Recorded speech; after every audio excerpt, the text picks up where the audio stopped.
दोस्तों नमस्कार, ये है मार्गदर्शन फॉर सिविल सर्विसेज। मैं अनुराग चौधरी। दोस्तों आज की वीडियो में हम सॉल्व करेंगे नागरिक शास्त्र अथवा राजनीति विज्ञान के विद्यार्थियों के लिए वस्तुनिष्ठ प्रश्नों का व्याख्या सहित हल। इसमें हम समानता और नागरिकता से संबंधित महत्वपूर्ण प्रश्नों को हल करेंगे।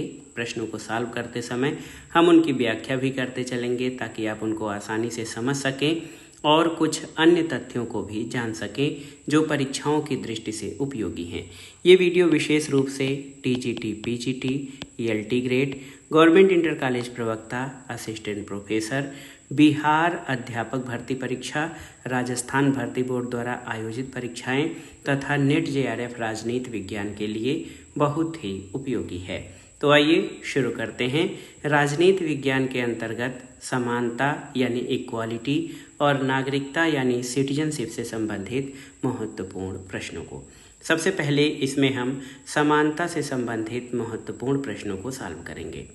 पहला प्रश्न है, स्वतंत्रता और समानता को विरोधी मानने वाले विचारक कौन से हैं, आपको बताना है। ऑप्शन है F.A. Hayek, Isaiah Berlin, Milton Friedman या उपर्युक्त सभी। तो सही उत्तर क्या हो जाएगा? यहाँ पर सही उत्तर हो जाएगा ऑप्शन डी, उपर्युक्त सभी। दोस्तों कुछ विचारक स्वतंत्रता और समानता को एक दूसरे का पूरक मानते हैं, जबकि कुछ विचारक स्वतंत्रता और समानता को एक दूसरे का विरोधी मानते हैं। स्वतंत्रता और समानता को परस्पर विरोधी मानने वाले विचारकों में मुख्य रूप से लॉर्ड एक्टन, यहाँ पर देखिए एक्टन, टाकविले, इसके अलावा Pareto, Mosca, Michels, F.A. Hayek, Isaiah Berlin आदि हैं। तो याद रखिएगा ये सभी विचारक स्वतंत्रता और समानता को एक दूसरे का विरोधी मानते हैं। अगला प्रश्न है कि निम्नांकित में से कौन दक्षता और समानता के बीच समंजन को स्वीकार नहीं करता है? तो सही उत्तर हो जाएगा जॉन रॉल्स, ऑप्शन सी। दोस्तों स्वतंत्रता और समानता के बीच संतुलन बनाने का सिद्धांत जॉन रॉल्स ने दिया है। रॉल्स अमेरिकी मूल के उदारवादी राजनीतिक दार्शनिक थे। उनकी महत्वपूर्ण पुस्तक है a theory of justice. A theory of justice में रॉल्स ने सामाजिक न्याय, जॉन रॉल्स ने दोस्तों सामाजिक न्याय की संकल्पना प्रस्तुत की है और एक प्रकार से रॉल्स वितरणात्मक न्याय का समर्थन करते हैं, वितरणात्मक या डिस्ट्रीब्यूटिव जस्टिस का समर्थन करते हैं। अगले प्रश्न पर आते हैं, स्वतंत्रता और समानता को एक दूसरे का पूरक कौन से विचारक मानते हैं, आपको बताना है। स्वतंत्रता और समानता को एक दूसरे का पूरक मानने वाले विचारक ऑप्शन है आपके Ernest Barker, John Rawls, C.V. Macpherson या उपर्युक्त सभी। तो सही उत्तर आप देखिए उपर्युक्त सभी। हमने शुरू में ही कहा है कि कुछ विचारक स्वतंत्रता और समानता को एक दूसरे का पूरक मानते हैं, जबकि कुछ विचारक स्वतंत्रता और समानता को एक दूसरे का विरोधी मानते हैं। पूरक मानने वाले विचारकों में याद रखिएगा Maitland, Hume, Godwin, Rousseau, Barker, MacIver, R. Tawney, Laski, T.H. Green, C.V. Macpherson, ये सभी विचारक स्वतंत्रता और समानता को एक दूसरे का पूरक मानते हैं। अगला प्रश्न है, निम्नलिखित में से क्या समानता के सिद्धांत की अनुरूपता में नहीं है? देखिए, संरक्षणात्मक विभेद, विशेष योग्यता के लिए विशेष पुरस्कार, राज्य की सकारात्मक कार्रवाई या समरूपता।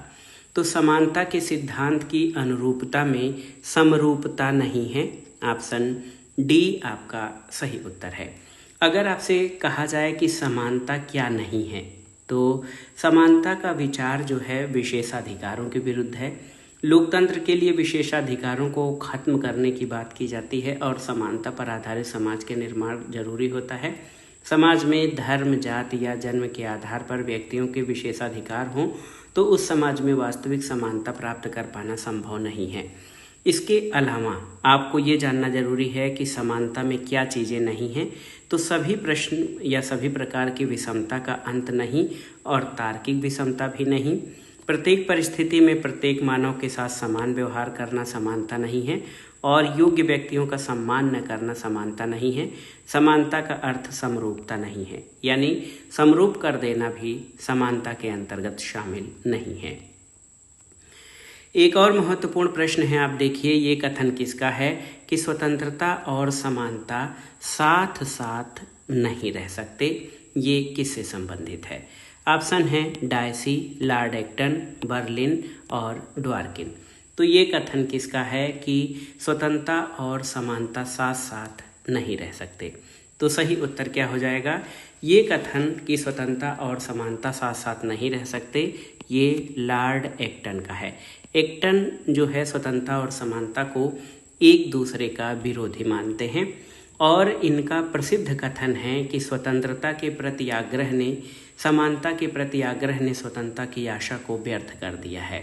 स्वतंत्रता और समानता के पारस्परिक विरोध को उद्घाटित करते हुए एक्टन ने कहा है कि जितना अधिक हम एक को प्राप्त करेंगे उतना ही दूसरे की हानि होगी, यानी यदि हम समानता को प्राप्त करेंगे तो स्वतंत्रता की हानि होगी, समानता की मात्रा बढ़ाएंगे तो स्वतंत्रता में कमी होगी। तो एक्टन ने स्वतंत्रता को महत्वपूर्ण माना है और समानता के प्रति उत्साह का विरोध किया है और उनका प्रसिद्ध कथन है कि स्वतंत्रता और समानता साथ साथ नहीं रह सकते। एक्टन, डी टाकविले, फ्रीडमैन और पैरेटो का मानना है कि स्वतंत्रता और समानता एक दूसरे के पूरक न होकर विरोधी हैं। प्रश्न आ गया, देखिए हमने अभी चर्चा की है कि समानता की उत्कृष्ट अभिलाषा ने स्वतंत्रता की आशा को व्यर्थ बना दिया है। तो ये कथन आपका लॉर्ड एक्टन का है। ये ऑप्शन ए आपका सही उत्तर है। लॉर्ड एक्टन का कथन है कि समानता की उत्कृष्ट अभिलाषा ने स्वतंत्रता की आशा को व्यर्थ बना दिया है। अगला प्रश्न है, समाज में समानता का निहितार्थ किसका अभाव है? आपको बताना है। अवरोधों का, विशेषाधिकार का, प्रतिस्पर्धा का या सामाजिक वर्गों का? तो सही उत्तर क्या है? समाज में समानता का निहितार्थ विशेषाधिकारों का अभाव है। देखिए, समानता जो है विशेषाधिकारों के अभाव से लिया जाता है। समानता का अर्थ है कि व्यक्तित्व के विकास के लिए सबको समान अवसर दिया जाए। और एक और महत्वपूर्ण बात इसमें आती है कि समानता का अर्थ विशेषाधिकारों के विरुद्ध है।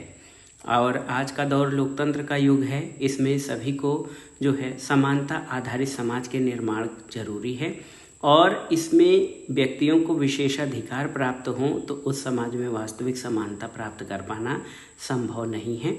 इसलिए वास्तविक समानता की प्राप्ति के लिए विशेषाधिकारों का अभाव या विशेषाधिकारों का समाप्त होना बहुत जरूरी है। अगला प्रश्न है, राजनीतिक समानता की सर्वश्रेष्ठ गारंटी है किस प्रकार की शासन व्यवस्था में? ऑप्शन है लोकतंत्र, तानाशाही, अल्पतंत्र या अभिजात तंत्र में। तो सही उत्तर है लोकतंत्र में। राजनीतिक समानता की सर्वश्रेष्ठ गारंटी लोकतंत्र में ही संभव हो सकती है। आप जान लीजिए कि राजनीतिक समानता का मतलब ये है कि सबको अधिकार प्राप्त हो और हर व्यक्ति को शासन के कार्यों में भाग लेने की राजनीतिक समानता, ये लोकतंत्र का मुख्य आधार है और एक प्रकार से सहभागी लोकतंत्र का मूल लक्षण है कि सभी को राजनीतिक रूप से या शासन के कार्यों में सभी की समान भागीदारी हो। तो ये व्यवस्था राजनीतिक समानता की सर्वश्रेष्ठ गारंटी ये आपके लोकतंत्र में ही संभव है। अगला प्रश्न है, जनतंत्री समाजवाद और मार्क्सवादी समाजवाद। लोकतंत्री समाजवाद और मार्क्सवादी समाजवाद एक दूसरे से किस आधार पर भिन्न हैं कि वह जोर देते हैं? ऑप्शन है सामाजिक समानता पर, आर्थिक समानता पर, राजनीतिक समानता पर या व्यक्ति स्वतंत्रता पर। तो सही उत्तर यहाँ पर हो जाएगा जनतंत्री समाजवाद यानी लोकतांत्रिक समाजवाद और मार्क्सवादी समाजवाद एक दूसरे से व्यक्तिगत स्वतंत्रता के विचार पर भिन्न है। कैसे? देखिए, जनतंत्री समाजवाद व्यक्ति स्वतंत्रता पर बल देता है और उसका मानना है कि इससे राज्य का विकास होता है, जबकि मार्क्सवादी समाज व्यक्ति स्वतंत्रता की बात नहीं करता है। क्यों? क्योंकि वह जो मार्क्सवादी समाजवाद है वो राज्य को अधिक शक्तिशाली बनाकर सामाजिक आर्थिक समानता, देखिए सामाजिक आर्थिक समानता देने पर जोर देता है ये मार्क्सवादी समाजवाद। जबकि जहाँ पर राजनीतिक समानता और व्यक्तिगत स्वतंत्रता की बात होगी, यहाँ पर ये डेमोक्रेटिक जो लोकतंत्र है, डेमोक्रेसी है, उसमें व्यक्ति स्वतंत्रता पर विशेष बल दिया जाता है। और ये भी कहा जाता है कि स्वतंत्रता और समानता का जो समन्वय है वो लोकतांत्रिक समाजवाद में विशेष रूप से किया जा सकता है। अगला प्रश्न है, समानता के उदारवादी विचार निम्नलिखित में से किस प्रकार की समानता के अनुरूप नहीं है? कानूनी समानता, सामाजिक समानता, राजनीतिक समानता या आर्थिक समानता। तो समानता के जो उदारवादी विचार हैं वो आर्थिक समानता के अनुकूल नहीं है, आपका सही उत्तर हो जाएगा। क्योंकि समानता का जो उदारवादी दृष्टिकोण है ये कानूनी, सामाजिक और राजनीतिक समानता की बात करता है, ये आर्थिक समानता का पक्षधर नहीं है। मार्क्सवादी जो समाज है या समाजवादी विचारधारा है वो आर्थिक समानता के पक्ष में है और समाजवाद पर अधिक जोर देते हैं। अगले प्रश्न पर आते हैं, निम्नलिखित में से कौन सा कथन सही है, आपको बताना है। समानता का अर्थ है व्यवहार और पुरस्कारों की पहचान। समानता का अर्थ है समान आय। समानता का अर्थ है प्रकृति ने सब मनुष्यों को समान बनाया है। या फिर समानता का अर्थ है कि अपने व्यक्तित्व के विकास के लिए सबको समान अवसर। तो सही उत्तर ऑप्शन डी हो जाएगा। दोस्तों, समानता का अर्थ है व्यक्तित्व के विकास के लिए सबको समान अवसर मिले, यही जो है समानता का अर्थ है। देखिए, समानता का अर्थ है अपने व्यक्तित्व के विकास के लिए सबको समान अवसर देने का प्रावधान, और वास्तविक समानता उस स्थिति में होती है जिसमें देश के संविधान और कानूनों द्वारा न केवल समानता की घोषणा की जाए बल्कि व्यवहार में उन परिस्थितियों की व्यवस्था भी की जाए जिनके आधार पर नागरिकों के द्वारा वास्तव में समानता का उपभोग किया जा सके। ये कार्य राज्य द्वारा सभी व्यक्तियों को व्यक्तित्व के लिए समान अवसर दिए जाने से पूरा होता है। तो याद रखिएगा, समानता का अर्थ है व्यक्तित्व के विकास के लिए सबको समान अवसर का प्रावधान, और ये राज्य द्वारा दिया जाता है। ये ही समानता के संबंध में सबसे सटीक कथन है। अगला प्रश्न है, किसने कहा था कि राजनीतिक स्वतंत्रता आर्थिक समानता के बिना कपोल कल्पना या मिथ है? तो सही उत्तर ये GDH कोल का कथन है। कोल का कहना है कि राजनीतिक स्वतंत्रता आर्थिक समानता के बिना कपोल कल्पना है। आर्थिक समानता के अभाव में राजनीतिक स्वतंत्रता केवल भ्रम है। अगला प्रश्न है, समानता स्वतंत्रता की तरह एक चीज नहीं है। मैं लॉर्ड एक्टन के इस कथन से सहमत नहीं हूं कि समानता की उत्कृष्ट अभिलाषा के कारण स्वतंत्रता की आशा व्यर्थ हो गई है। ये किसका कथन है? तो ये लास्की का कथन है। लास्की ने कहा है कि मैं लॉर्ड एक्टन के इस कथन से सहमत नहीं हूं कि समानता की उत्कृष्ट अभिलाषा के कारण स्वतंत्रता की आशा व्यर्थ हो गई है। और आप जानते हैं, एक्टन और टाकविले जैसे विचारक स्वतंत्रता को ज़्यादा महत्व देते हैं, इसलिए उन्होंने समानता को इग्नोर किया है। देखिए, लास्की ने लिखा है कि डी टाकविले और लॉर्ड एक्टन के मस्तिष्क में स्वतंत्रता के प्रति उत्कृष्ट अभिलाषा होने के कारण ही उनके द्वारा स्वतंत्रता और समानता को परस्पर विरोधी समझा गया। किंतु ये एक गलत निष्कर्ष है। उनके द्वारा समानता का तात्पर्य गलत रूप से लेने के कारण ही ऐसा किया गया है। वर्तमान लोकतंत्र में स्वतंत्रता और समानता एक दूसरे के पूरक हो गए हैं और ये दोनों ही व्यक्तित्व विकास के लिए आवश्यक हैं। अगला प्रश्न है, देखिए, ये भी प्रश्न महत्वपूर्ण है कि सूची 1 का सूची 2 से सुमेलन करिए और दिए गए कूट से सही उत्तर का चयन करिए।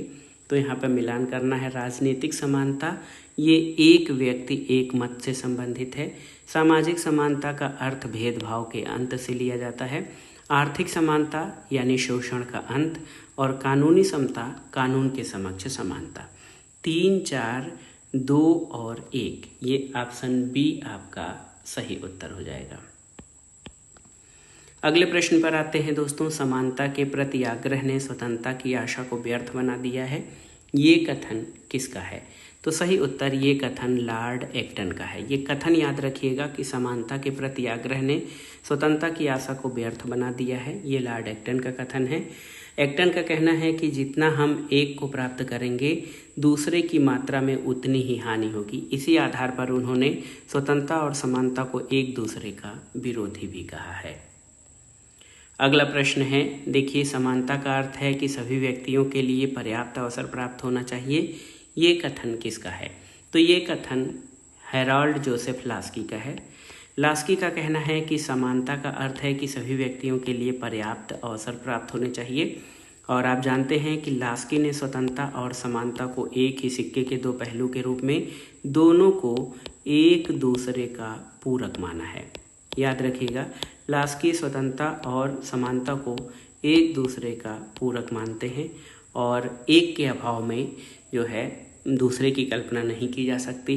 इसीलिए वो कहते हैं कि समानता का अर्थ है कि सभी व्यक्तियों के लिए पर्याप्त अवसर होने चाहिए।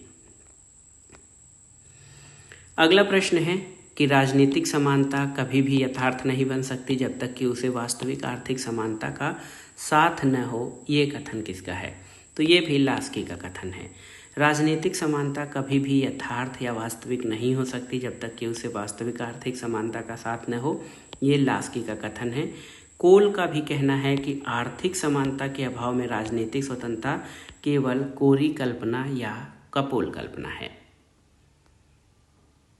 अगला प्रश्न है, किसने समानता के वैधानिक आयाम को व्याख्यायित करने के लिए वैधानिक व्यक्तित्व की समानता, वैधानिक व्यक्तित्व की समानता यानी इक्वालिटी ऑफ लीगल पर्सन की अवधारणा का प्रयोग किया है? तो उत्तर है अर्नेस्ट बार्कर। याद रखिएगा, अर्नेस्ट बार्कर ने व्यक्ति और राज्य के संबंधों के बीच एक कानूनी आधार की चर्चा की है और बहुलवादी होने के कारण बार्कर राज्य को एक कानूनी संस्था मात्र मानते हैं। इनके अनुसार राज्य अपने नागरिकों को वैधानिक समानता देकर एक जैसे मुखौटे पहना देता है। तो वैधानिक व्यक्तित्व की समानता अर्नेस्ट बार्कर के द्वारा दी गई है। अगला प्रश्न है, कौन इस विचार का अग्रणी है कि वितरणात्मक समानता को लोगों की सामर्थ्य समान करने से संबंधित होना चाहिए? तो ये जो है अमर्त्य सेन ने जो है समानता को, आप जान लीजिए कि अमर्त्य सेन जैसे विचारकों ने, ये पहले अर्थशास्त्री हैं जिन्होंने विकास का मापन विकास या प्रति व्यक्ति आय के आधार पर नहीं बल्कि व्यक्ति के क्षमता निर्माण और धाड़ी विकास के आधार पर किया है। और कल्याणकारी राष्ट्र अर्थशास्त्र के लिए अमर्त्य सेन को नोबेल पुरस्कार भी मिल चुका है। इनका कहना है कि वितरणात्मक समानता को लोगों की सामर्थ्य समान करने से संबंधित होना चाहिए। अगला प्रश्न है, किस एक विचारक ने स्वतंत्रता और समानता को परस्पर विरोधी माना है? तो सही उत्तर लॉर्ड एक्टन ने। लॉर्ड एक्टन ने स्वतंत्रता और समानता को एक दूसरे का विरोधी माना है। कुछ और विचारक हैं जो स्वतंत्रता और समानता को एक दूसरे का विरोधी मानते हैं, जैसे टाकविले, लेकी, बेजहार्ट, एफ.ए. हेयक, Milton Friedman. ये सभी विचारक स्वतंत्रता और समानता को एक दूसरे का विरोधी मानते हैं। अगले प्रश्न पर आते हैं। महत्वपूर्ण प्रश्न है। इसमें पूछा गया है कि निम्न में से समानता के सिद्धांत की अनुरूपता में नहीं है क्या? संरक्षणात्मक विभेदन, विशेष योग्यता के लिए विशेष पुरस्कार, राज्य की सकारात्मक कार्रवाई या समरूपता। तो याद रखिएगा कि समान कार्य के लिए समान वेतन, असमान कार्य के लिए असमान वेतन। समानता इस सूत्र पर कार्य करती है, सभी मनुष्यों को समरूप नहीं मान सकते हैं, इसलिए समानता के सिद्धांत के ये अनुरूप नहीं है। अगला प्रश्न है, आनुपातिक समानता का सिद्धांत किसने प्रतिपादित किया है? आनुपातिक समानता का सिद्धांत आपको बताना है किसने प्रतिपादित किया है। तो सही उत्तर है आनुपातिक समानता का सिद्धांत अरस्तु ने प्रस्तुत किया है और ये कहते हैं कि व्यक्ति को समाज में उसका उचित भाग मिलना चाहिए। व्यक्ति को समाज में उसका उचित भाग मिलना चाहिए और यही आनुपातिक समानता का आधार है। अरस्तु ने समानता के सिद्धांत में आनुपातिक समानता के सिद्धांत का प्रतिपादन किया। उनका कहना है कि समान लोगों के साथ समान व्यवहार और असमान लोगों के साथ असमान व्यवहार किया जाना चाहिए और इसी आधार पर वो कहते हैं कि जो योग्य है उसी को ही वो पद, स्थान या सम्मान मिलना चाहिए। उन लोगों की तुलना में उनको कम स्थान मिलना चाहिए, जो योग्य है उसको जो है उसका उचित स्थान मिलना चाहिए। अगला प्रश्न है, समानता के निम्नलिखित प्रकारों में कौन सी समानता के उदारवादी अभिप्राय के साथ सुसंगत नहीं है? ये भी महत्वपूर्ण प्रश्न है। देखिए, इसमें भी आपका बहुत ही महत्वपूर्ण प्रश्न है, समानता के निम्नलिखित प्रकारों में कौन सी समानता के उदारवादी अभिप्राय के साथ सुसंगत नहीं है, आपको बताना है। वैधानिक समानता, राजनीतिक समानता, सामाजिक समानता या आर्थिक समानता। तो सही उत्तर आर्थिक समानता। आर्थिक समानता ये उदारवादी समानता के सिद्धांतों के अनुकूल या सुसंगत नहीं है, क्योंकि जो उदारवादी हैं वो सामाजिक, राजनीतिक, वैधानिक समानता की बात करते हैं, लेकिन आर्थिक समानता की बात नहीं करते हैं। अगले प्रश्न पर आते हैं, स्वतंत्रता और समानता को पूरक मानते हैं कौन? तो उदारवादी, समतावादी विचारक जो हैं ये स्वतंत्रता और समानता को एक दूसरे का पूरक मानते हैं।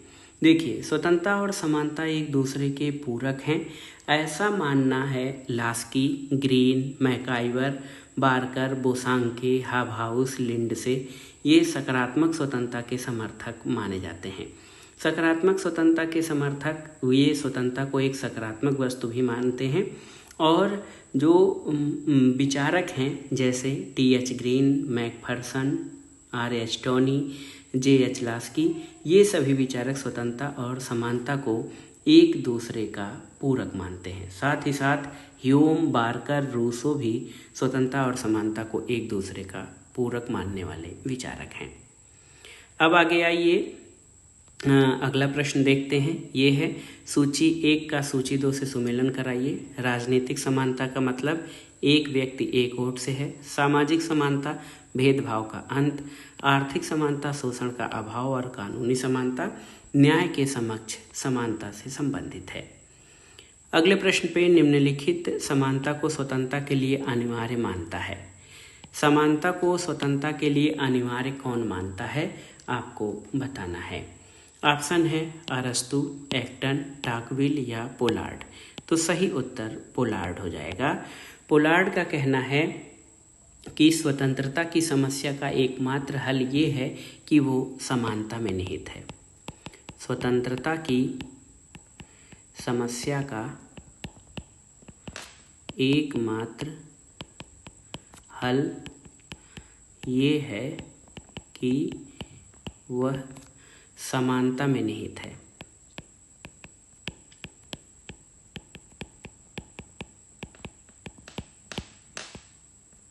ये कथन आपका पोलार्ड का है। तो समानता को स्वतंत्रता के लिए अनिवार्य पोलार्ड मानता है, और ये विचारक, ऐसे विचारक स्वतंत्रता और समानता को एक दूसरे का पूरक मानते हैं।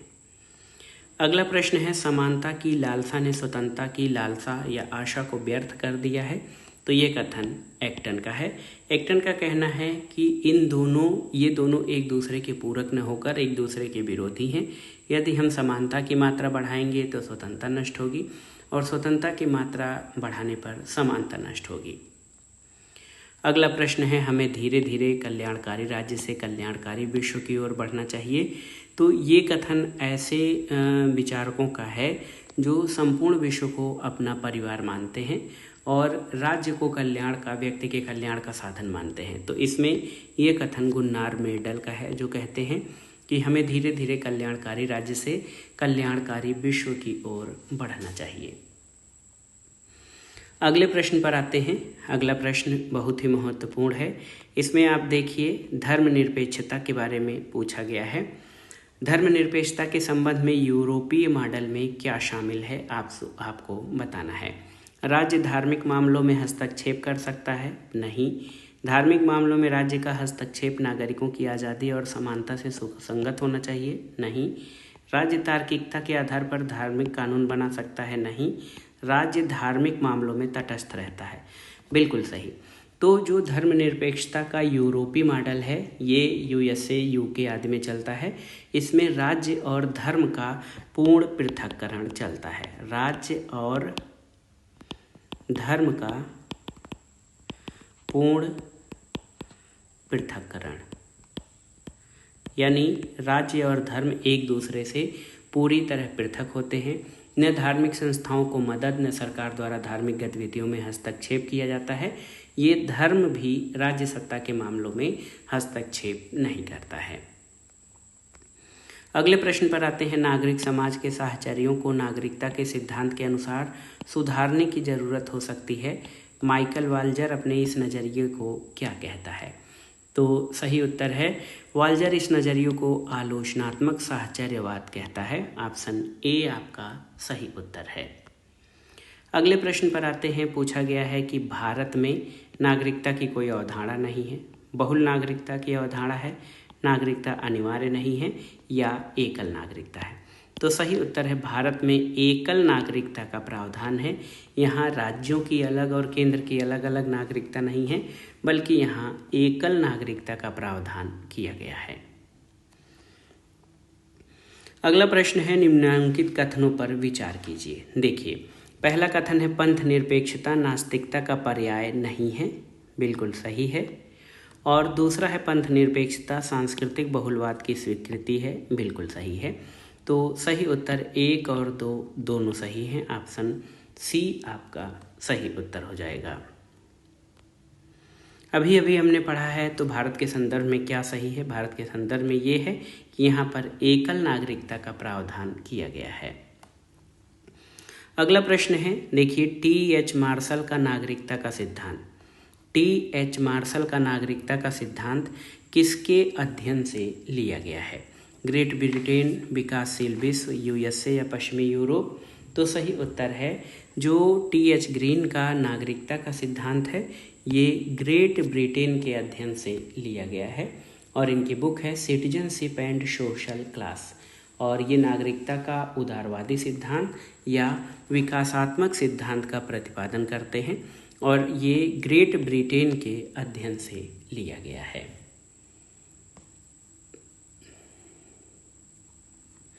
अगला प्रश्न है, सूची 1 का सूची 2 के साथ सम्मेलन करिए और दिए गए कोड से सही उत्तर का चयन करिए। विभेदीकृत नागरिकता, तो यहाँ पर आप देख सकते हैं ये मेरियम यंग का विचार है। उदारवाद के सद्गुणों के साथ विभिन्न सांस्कृतिक पहचानों का समायोजन, भीखू पारेख। समुदाय आधारित पहचान की मान्यता, तो ये चार्ल्स टेलर। और समूह विभेदीकृत अधिकार, ये बिल किमलिका का है विचार। तो 3, 2, 4 और 1, 3, 2, 4, 1 ऑप्शन बी आपका सही उत्तर हो जाएगा। अगले प्रश्न पर आते हैं। पंथ निरपेक्षता से क्या आशय है आपको बताना है। राज्य धर्म का अभाव, सभी धर्म के विकास की अवधारणा, अल्पसंख्यक का संरक्षण या उपर्युक्त सभी। तो यहाँ पर पंथ निरपेक्षता के अंतर्गत ये सभी चीज़ें शामिल हैं। देखिए, पंथ निरपेक्षता के 2 बिंदु हैं, राज्य के संचालन और नीति निर्धारण में धर्म का हस्तक्षेप नहीं होना और सभी धर्म के लोग कानून, संविधान और सरकारी नीति के आगे समान हैं। तो पंथ निरपेक्षता में ये सभी चीज़ें शामिल हैं, भारत के संबंध में तो और भी। अगला प्रश्न है कि धर्मनिरपेक्षता शब्द का सर्वप्रथम प्रयोग किसने किया था? तो सही उत्तर है जॉर्ज जैकब। देखिए, जॉर्ज जैकब होलियोक। जैकब यहाँ पर है, तो सही उत्तर हो जाएगा। 1846 में जॉर्ज जैकब ने धर्मनिरपेक्षता शब्द का प्रयोग किया था और 15वीं शताब्दी में मैकियावेली ने सबसे पहले राज्य और चर्च के अलगाव का पुरजोर समर्थन किया था। लेकिन आप देखिए, 1846 में जॉर्ज जैकब होलियोक ने धर्मनिरपेक्षता यानी सेकुलरिज्म शब्द का प्रयोग किया था। अगला प्रश्न है, कौन सी धर्मनिरपेक्षता की विशेषता है? धार्मिक सहिष्णुता, धार्मिक स्वतंत्रता, तानाशाही सत्ता का विरोध या उपर्युक्त सभी? तो सही उत्तर है उपर्युक्त सभी। धार्मिक सहिष्णुता तो धर्मनिरपेक्षता में शामिल है ही, सभी धर्मों के प्रति प्रेम व्यवहार, धर्मों को मानने की स्वतंत्रता। तानाशाही सत्ता का विरोध इसलिए है क्योंकि तानाशाह जो है केवल अपने मनमाने कृत्यों को या मनमाने विचारों को लागू करता है। इसमें धर्म भी शामिल है क्योंकि जो तानाशाही सत्ता होती है वो केवल किसी एक धर्म को या धर्म को न मानने की व्यवस्था लागू कर सकता है। तो धर्मनिरपेक्षता में ये सभी चीज़ें शामिल हैं, धार्मिक सहिष्णुता, धार्मिक स्वतंत्रता और तानाशाही सत्ता का विरोध।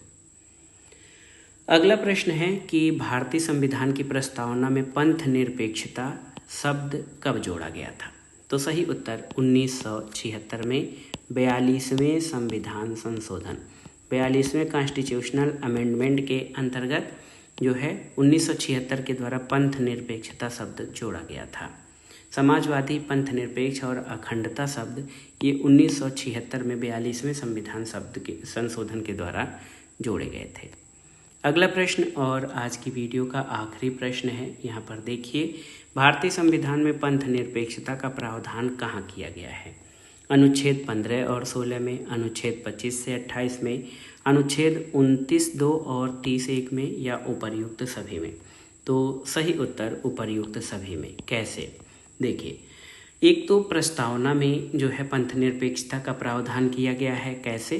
तो हमारे प्रस्तावना में 42वें संशोधन के द्वारा जोड़ा गया है। अनुच्छेद 15-16 में कहा गया है कि धर्म और धर्म के आधार पर कोई भेदभाव नहीं किया जाएगा। इसके अलावा अनुच्छेद 25 से 28 जो है वो धार्मिक स्वतंत्रता की बात करता है, वहाँ पे भी धर्मनिरपेक्षता की बात की गई है। अनुच्छेद 29(2) में कहा गया है कि किसी व्यक्ति को धर्म के आधार पर राज्य द्वारा सहायता प्राप्त शिक्षण संस्थान में प्रवेश से नहीं रोका जाएगा। और अनुच्छेद 30(1) में धार्मिक अल्पसंख्यकों को अपनी रुचि के शिक्षण संस्थानों की स्थापना का अधिकार है। तो इन सभी में जो प्रावधान दिए गए हैं, इन सभी में पंथ निरपेक्षता के प्रावधान किए गए हैं। तो दोस्तों, ये था आज का वीडियो। नागरिक शास्त्र अथवा राजनीति विज्ञान से आयोजित विभिन्न परीक्षाओं के लिए समानता, नागरिकता और धर्मनिरपेक्षता से संबंधित महत्वपूर्ण प्रश्न जो आपके आगामी परीक्षाओं के लिए बहुत ही उपयोगी हैं। आप इन प्रश्नों को अच्छे से तैयार कर लीजिए। वीडियो आपको कैसा लगा हमें कमेंट बॉक्स में ज़रूर बताइएगा। वीडियो को लाइक करें, शेयर करें और इस चैनल मार्गदर्शन फॉर सिविल सर्विसेज को सब्सक्राइब करें। वीडियो देखने के लिए धन्यवाद दोस्तों। नमस्कार।